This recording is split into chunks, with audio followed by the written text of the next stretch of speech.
Hey everybody, welcome to this episode of Think Business Live. Looking forward to talking with Dr. Jill Kushner Bishop. Jill, it's great to connect with you. You're the founder and CEO of Multilingual Connections, a Chicago-based company that provides translation, transcript, transcreation, and multimedia localization and research services in over 75 languages.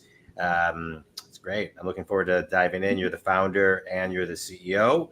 And I'd like to kick off every show, Jill. I'm a business coach. I work with people all over the country who are stuck, get them unstuck. And so I love talking to guests because I think people learn through story. Where's a recent stuck that you have had then, and how have you gotten unstuck?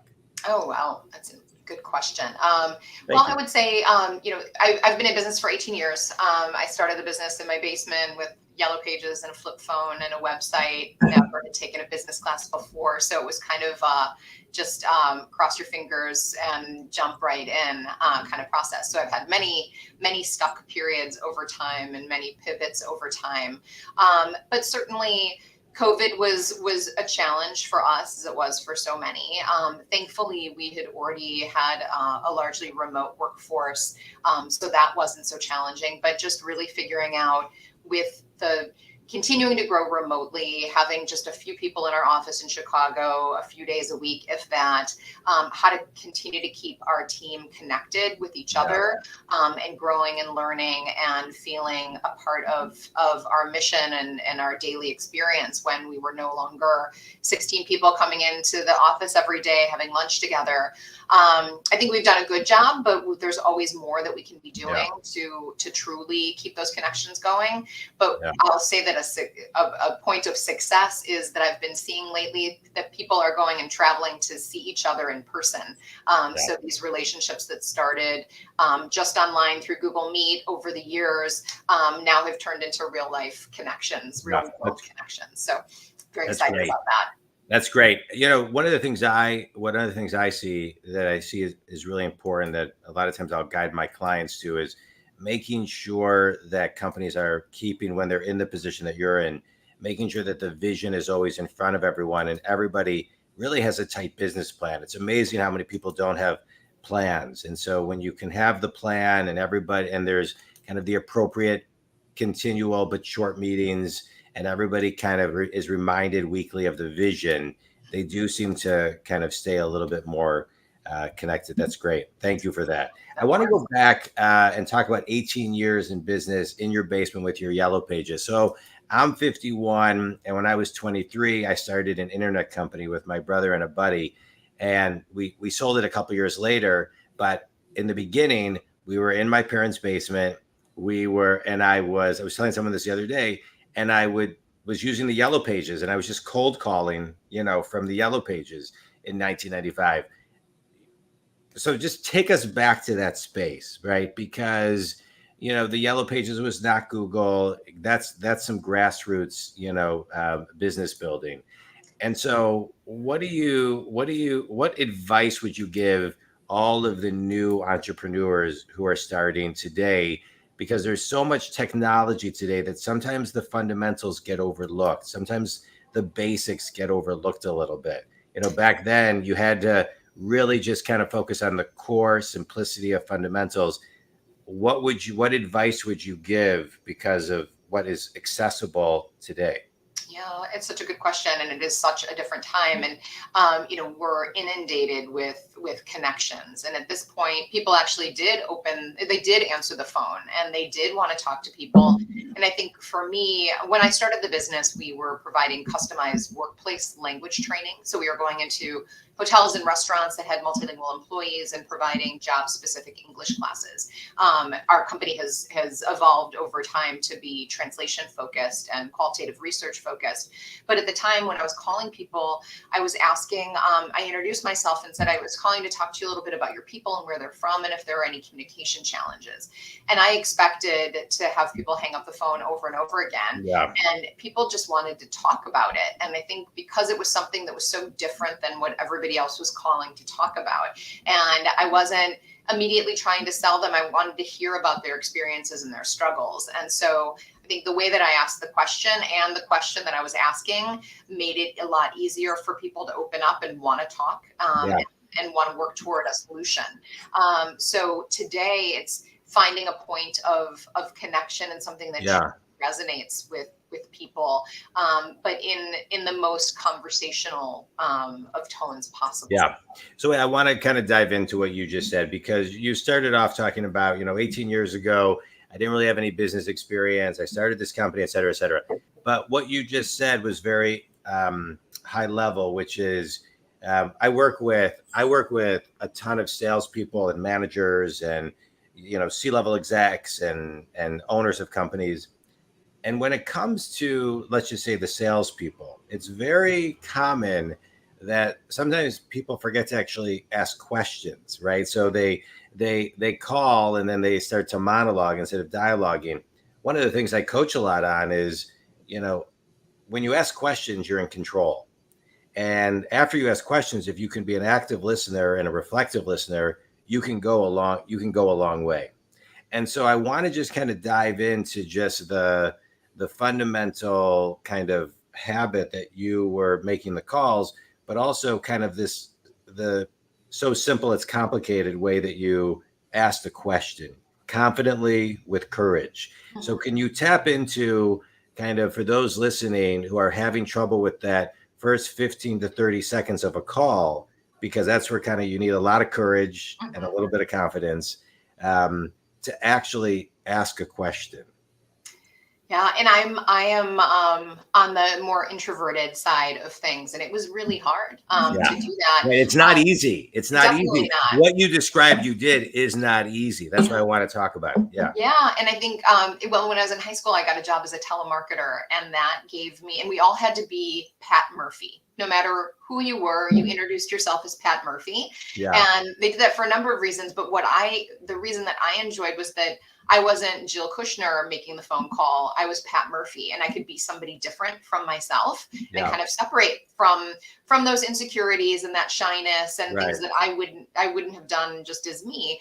And so I did take that a little bit with me as I started to make these calls. I wasn't just me calling. I was representing my company. Right. And you were kind of like an alter ego of yourself. Exactly. You could be someone else. I worked with a guy years ago. He was an incredible salesperson, incredible on the phones, so smart. And he would wear sunglasses when he cold called because it just made him feel more secure. Mm-hmm. Yeah. It's really so interesting how people respond in different circumstances. I was a teacher for a number of years, and I could get in front of a class and be perfectly confident interacting with 30 people that I didn't know, that I did know without a problem. But if I was in a similar group with my peers, my heart would race for do that 60-second interview or 60-second introduction to the group. I would get all nervous about it. And it was that different role. I was playing a role as a teacher in the same way that I was playing a role as a telemarketer. And then as the owner of the company coming in, not as me, but as somebody who truly had something specific to offer and representing a larger organization. And I haven't thought about this in a long time, but it is interesting to think about those differences and what does give you that confidence. But I enjoyed the conversations that I was having with clients, and I felt like it was an important mission and something that was missing in the marketplace. And so that allowed me to very quickly go through that list in the yellow pages and eventually, move to faxing people and then some emails. But it worked, and it's just shifted and pivoted over the years. Yeah. Amazing. My dad was a dentist, and he was the first dentist of his friends to get a fax machine. And they all said to him, "Mark, why would you possibly ever need a fax machine?" So we always, let's talk about the name of your business, Multilingual Connections. And I say that because I want to focus on the word connections. A lot of what you're talking, a lot about the through line of your question, the foundation of everything that you've shared today thus far has been all about making deeper connections. And so let's kind of start there and work backwards. That's exactly it. And when I started the business, the original company name was Workforce Language Services, because we were focusing on the workforce and developing skills. And one day I was on hold with tech support, and my husband was in the other room, and I was on chat with him, and I said, hey, I'm going to rebrand the company. We're Multilingual Connections now. I just had this moment of inspiration on hold with tech support that it no longer reflected who we were as a company. And we were starting to do so many different services that I wanted, no matter what we were doing, it was all about creating connections across language and culture. And in some, it's audio and video transcription, and some it's research support, going in and facilitating market research interviews and focus groups, but it's really about helping create connections in multiple different directions. And so it was an immediate, it just felt like it was always, it was always supposed to be the name. And it's not always easy to roll off the tongue, but it summarizes what we do.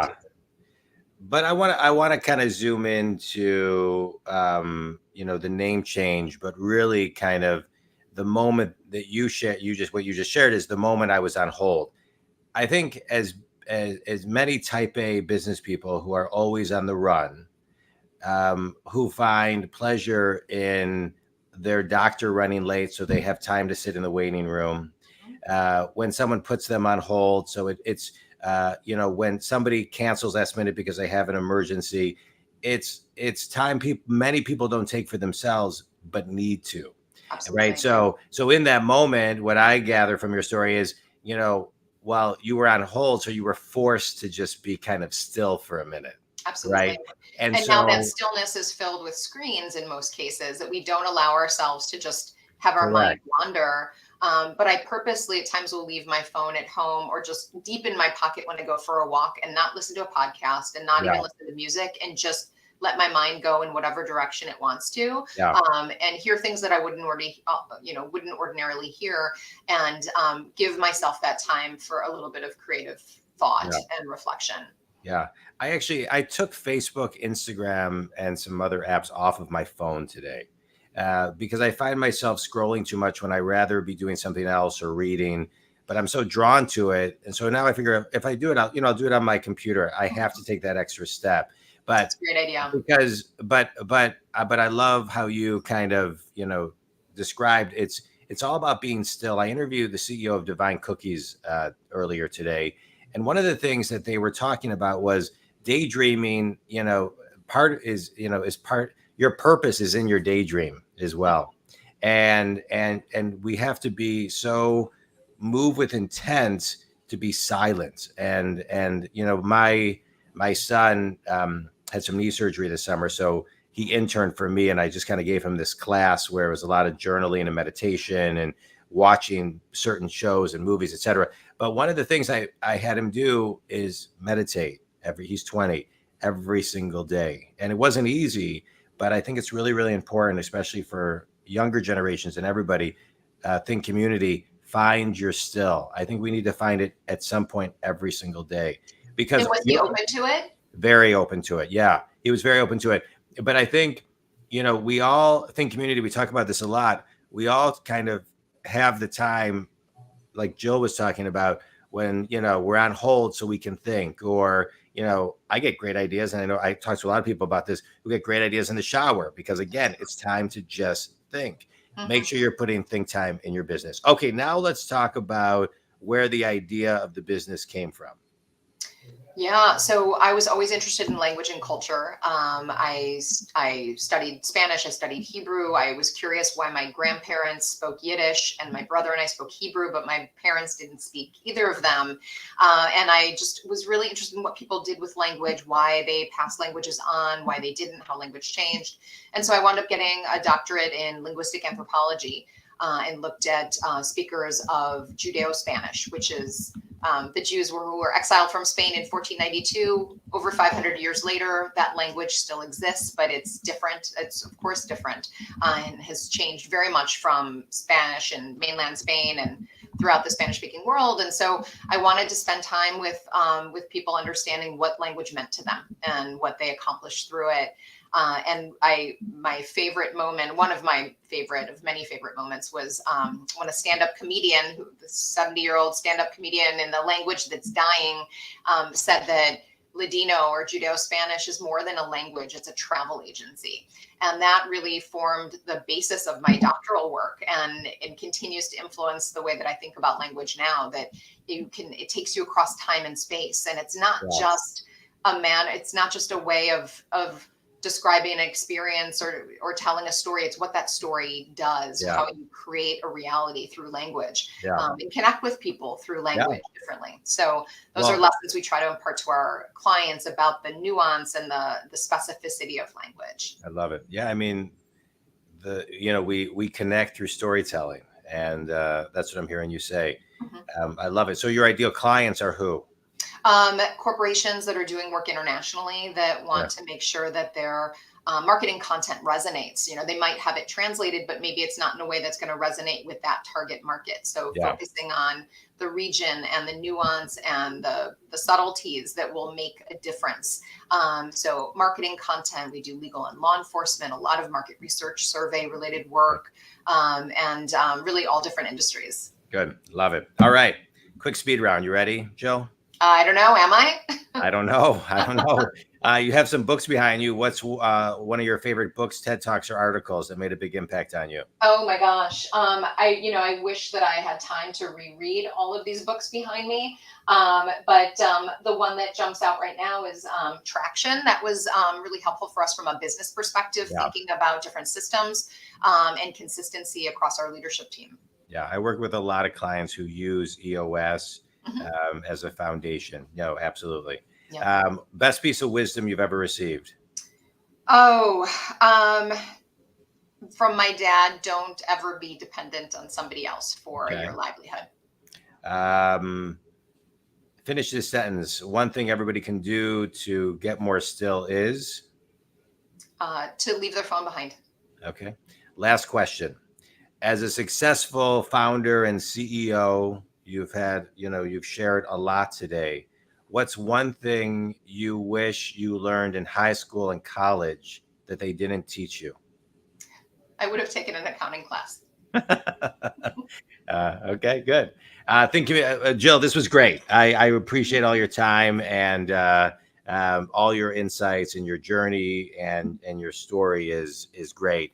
Think Community, I love this podcast because as a business coach who works with successful people who are stuck and gets them unstuck, I get to have great guests like Jill on the show to help you get unstuck. And we talked about so much today, but I'll extract a couple things as far as find your stillness.